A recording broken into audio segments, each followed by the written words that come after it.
Welcome back to the Renewable Report with Mike Kirby. Today we're going after a politically charged topic, the Solyndra debacle. Because who doesn't like a little controversy in an election year?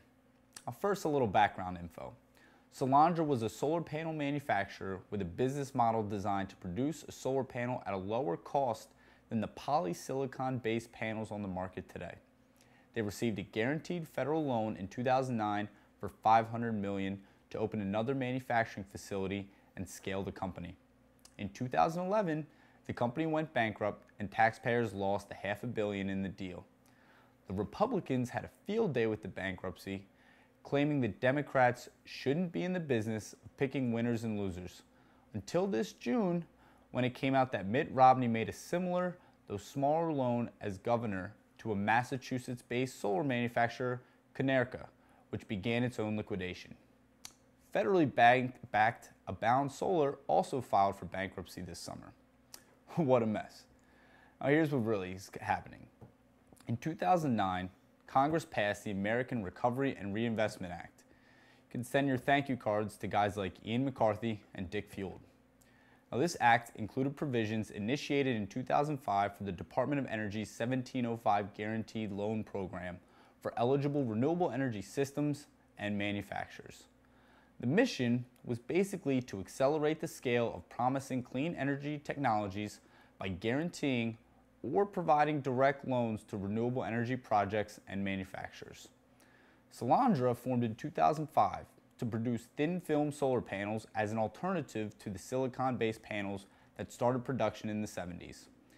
Silicon panels saw enormous price reductions since then, but still needed huge strides to succeed.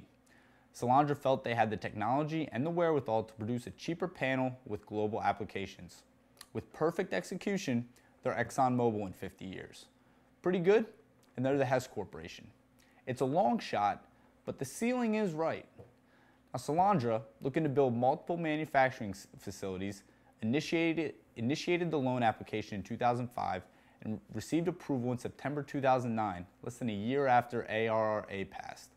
Compared to today, 2009 silicon was still very expensive, so those panels were expensive. Over the last 24 months, silicon prices plummeted, worldwide production of those panels increased dramatically with the rise in Chinese silicon panel manufacturing, and demand outpaced supply because of the slowdown in the European market from the financial crisis. These factors flipped Solyndra's business model on its head. You see, solar panels are basically a commodity at this point. For the end user, a better panel is a cheaper panel. The average unit price to produce panels dropped from $3.30 per watt in early 2010 to $1 a watt today. Silicon-free Solyndra didn't see those cost reductions. Now those manufacturers who can't compete on price today better hope they have some intellectual property worth buying. Even though Solyndra appeared to do everything in its power to stay afloat, including keeping the Department of Energy regularly aware of its shortcomings, it filed for bankruptcy in September 2011. The U.S. taxpayer lost $535 million. Private investors lost $1.2 billion.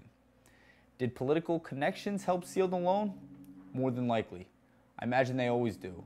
But it certainly won't be the first or last time a private, Republican, or Democrat's undertaking fails. Cue Obamacare. Bad decisions were made, like they always are when things fail, and a lot of people lost a lot of money.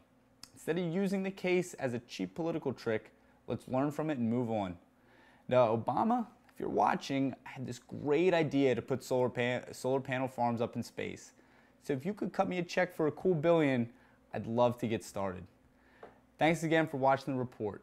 As always, email questions to renewablereport@gmail.com or find me on Twitter at mpkirby4. Enjoy the week.